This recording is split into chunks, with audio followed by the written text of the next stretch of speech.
ಗೀತಾ ಕಿಚನ್ಗೆ ಸುಸ್ವಾಗತ. ಈ ದಿನ ನಾನು ಪುಳಿಯೋಗರೆ ಪುಡಿ ಹೇಗೆ ಮಾಡೋದು ಅನ್ನೋದನ್ನು ತೋರಿಸ್ಕೊಡ್ತಾ ಇದ್ದೀನಿ. ಮೊದಲು ನಾನು 3 ರೀತಿ ಮೆಣಸಿನ್ಕಾಯಿ ತೊಗೊಂಡಿದ್ದೀನಿ ಮತ್ತು ಧನಿಯಾ ತೊಗೊಂಡಿದ್ದೀನಿ. 3 ಮೆಣಸಿನ್ಕಾಯಿ 3 ಬೇರೆ ಬೇರೆದು, ಒಂದು ಬ್ಯಾಡಗೆ ಮೆಣಸಿನ್ಕಾಯಿ, ಒಂದು ಒಣಮೆಣಸಿನ್ಕಾಯಿ, ಒಂದು ಖಾರದ ಮೆಣಸಿನ್ಕಾಯಿ 50 ಗ್ರಾಮ್ ತೊಗೊಂಡಿದ್ದೀನಿ. 150 ಗ್ರಾಮು 50 ಗ್ರಾಮು ಧನಿಯಾ ಕೂಡ ನಾನಿಲ್ಲಿ ತೊಗೊಂಡಿದ್ದೀನಿ. ಈ 3 ಕೂಡ ನಮಗೆ ರುಚಿ, ಬಣ್ಣ ಮತ್ತು ಖಾರ ಎಲ್ಲವನ್ನು ಕೊಡುವಂತಹ ಮೆಣಸಿನ್ಕಾಯಿಗಳು ಆಗಿದೆ. ಈಗ ನಾನು ತೋರಿಸ್ಕೊಡ್ತಾ ಇರೋದು ಬರೀ ಪುಳಿಯೋಗರೆ ಪುಡಿ ಮಾತ್ರ. ಬೇರೆದು ನಾವು ಒಗ್ಗರಣೆ ಮಾಡಿಕೊಂಡು ಪುಳಿಯೋಗರೆ ಹೇಗೆ ಮಾಡಬೇಕು ಅದನ್ನು ಮಾಡ್ಕೋಬೋದು.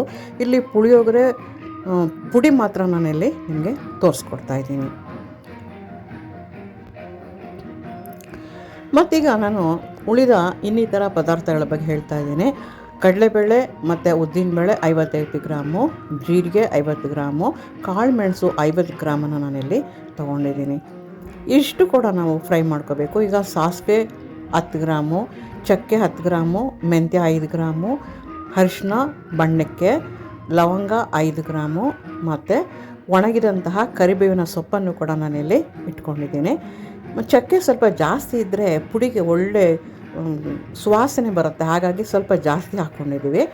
ಮತ್ತು ಈಗ ಎಲ್ಲ ಪದಾರ್ಥಗಳನ್ನು ಜೀರಿಗೆ, ಕಡಲೆಬೇಳೆ, ಉದ್ದಿನಬೇಳೆ ಮತ್ತು ಮೆಣಸಿನ್ಕಾಯಿ, ಧನಿಯಾ, ಚಕ್ಕೆ, ಕರಿಬೇವಿನ ಸೊಪ್ಪು, ಕಾಳು ಮೆಣಸು ಮತ್ತು ಲವಂಗ ಇವೆಲ್ಲವನ್ನು ಕೂಡ ಮತ್ತು ಮೆಣಸಿನ್ಕಾಯಿಗಳನ್ನು ಕೂಡ, ಧನಿಯಾ, ಮೆಂತ್ಯ ಪ್ರತಿಯೊಂದನ್ನು ಕೂಡ ನಾನಿಲ್ಲಿ ಹದವಾಗಿ ನಾನು ಫ್ರೈ ಮಾಡ್ಕೊಳ್ಬೇಕು.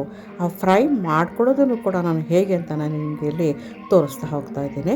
ಮೊದಲಿಗೆ ನಾವು ಹಸಿತನ ಹೋಗುವ ಹಾಗೆ ನಾವು ಎಲ್ಲ ಕಾಳುಗಳನ್ನು ಕೂಡ ನಾವಿಲ್ಲಿ ಫ್ರೈ ಮಾಡ್ಕೋಬೇಕು, ಹದವಾಗಿ ಮಾಡ್ಕೋಬೇಕಾಗುತ್ತೆ.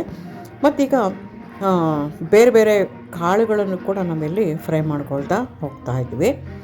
ಕಡಲೆಬೇಳೆ ಸ್ವಲ್ಪ ಕೆಂಪಗೆ ಹುರ್ಕೋಬೇಕು, ಕಡಿಮೆ ಉರಿಯನ್ನು ಇಟ್ಕೋಬೇಕು, ಆವಾಗ ನಮಗೆ ಸೀದು ಹೋಗೋಲ್ಲ, ಹದವಾಗಿ ಬೇಯುತ್ತೆ. ಮತ್ತೀಗ ಜೀರಿಗೆ ಅದು ಕೂಡ ಪಟಪಟ ಅಂತ ಸೌಂಡ್ ಬರುತ್ತೆ ಬೇಯಬೇಕಾದ್ರೆ, ಫ್ರೈ ಮಾಡಬೇಕಾದ್ರೆ.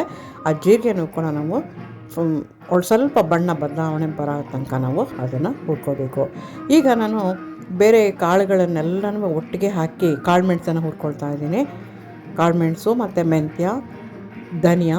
ಮೊದಲು ಘಾಟು ಬರದೇ ಇರೋಂಥ ಎಲ್ಲ ಪದಾರ್ಥಗಳನ್ನು ನಾನು ಫ್ರೈ ಮಾಡಿಕೊಂಡು ಕೊನೆಯಲ್ಲಿ ನಾನು ಮೆಣಸಿನ್ಕಾಯನ್ನು ನಾನು ಫ್ರೈ ಮಾಡ್ಕೊಳ್ತೀನಿ.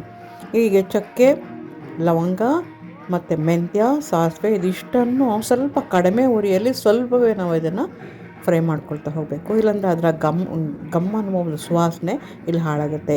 ಕೊನೆಯಲ್ಲಿ ನಾನು ಮೆಣಸಿನ್ಕಾಯನ್ನು ಹುರ್ಕೊತೀನಿ, ಯಾಕೆ ಅಂತಂದರೆ ಕೊನೆಯಲ್ಲಿ ಮಾತ್ರ ಅದು ಘಾಟ್ ಬರಲಿ ಅಂತ. ಮೊದಲೇ ಹುರ್ಕೊಂಡ್ರೆ ಬೇರೆ ಪದಾರ್ಥಗಳನ್ನು ನಾವು ಚೆನ್ನಾಗಿ ಹುರ್ಕೊಳ್ಳೋಕ್ಕೆ ಸಾಧ್ಯ ಆಗಲ್ಲ.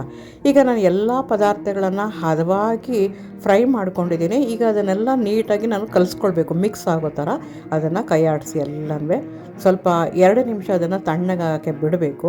ನಂತರ ಅದನ್ನು ನಾವು ಮಿಕ್ಸಿಯಲ್ಲಿ ಹಾಕಿ ಪುಡಿ ಮಾಡಿಟ್ಕೊಳ್ಬೇಕು. ನೋಡಿ ಫ್ರೆಂಡ್ಸ್, ಈಗ ಪುಳಿಯೋಗರೆ ಪುಡಿ ಅಥವಾ ಹುಳಿ ಅನ್ನದ ಪುಡಿ ಈಗ ಸಿದ್ಧವಾಗಿದೆ.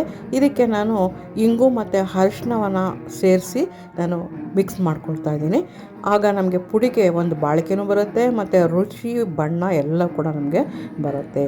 ಇದು ನಿಮ್ಗೆ ಇಷ್ಟವಾಗಿದ್ದರೆ ಲೈಕ್ ಮಾಡಿ, ಸಬ್ಸ್ಕ್ರೈಬ್ ಮಾಡಿ ಮತ್ತು ಶೇರ್ ಮಾಡಿ. ವಂದನೆಗಳು ಫ್ರೆಂಡ್ಸ್.